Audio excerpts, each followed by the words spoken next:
Well, a couple of weeks ago, I warned you that the once respected Institute of Chartered Accountants, now called Chartered Accountants Australia New Zealand, were trying to launch their own version of the Great Reset, which they called Ready to Reset?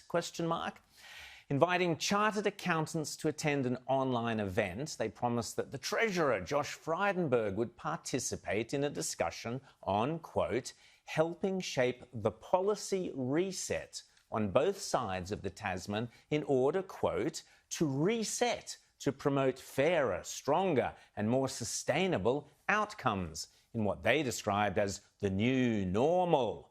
All of which, as I have explained before, is jargon and code for global climate change policies such as a global carbon tax and an end to private property ownership. Well, I'm delighted to say the event was a fizzer, and that is thanks to you, all of you who made the effort to complain to the Institute directly or to your local Liberal MP, which I know many of you did. Here's what one chartered accountant wrote to me on Friday afternoon, having attended the online event. Dear Rowan, he said, I think you scared the Great Reset into oblivion. The New Zealand Finance Minister left at 30 minutes to go to a cabinet meeting. That was good as he said nothing. Mr Frydenberg trotted out the party line and frankly, I heard nothing new. Our lovely moderator tried to steer the conversation with Josh to climate change. But Josh was having none of it and steered the conversation elsewhere. And, this chartered accountant concludes, I think Josh must have said, do not mention the Great Reset. Who knows?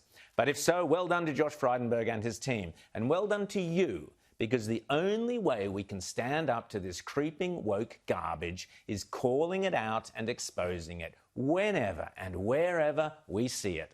That's our job here on Outsiders, but the three of us can only do it with your help. If you are our eyes and our ears, and if you are brave enough to call it out too. Here's one more example I received this week, and my thanks to Outsiders fan Scott for sending it to me.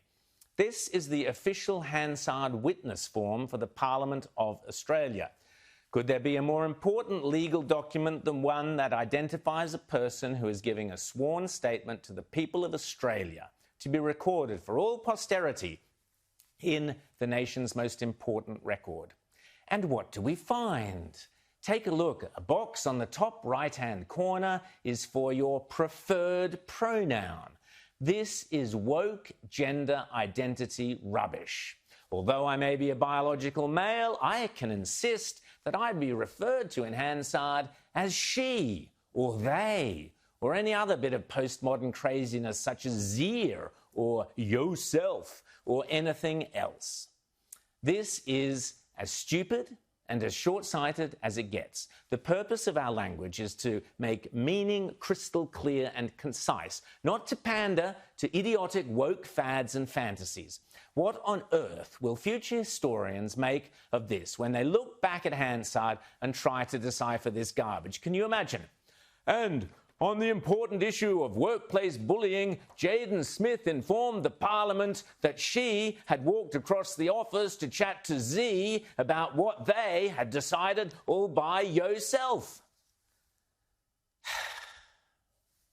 Or imagine if back in the 1960s, Hansard had decided to use the faddish language of then rather than stick to basic English. Imagine.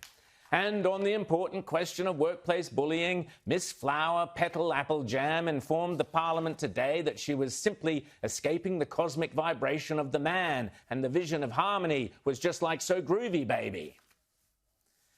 Now, I know the government has plenty on its plate, but if Mr Frydenberg can make the effort to avoid pandering to lefty lunacy and the Great Reset nonsense, then surely some backbencher or someone can make it his or her job to get this identity politics drivel out of our public service, which we pay for, because it's the little things that actually do make a big difference.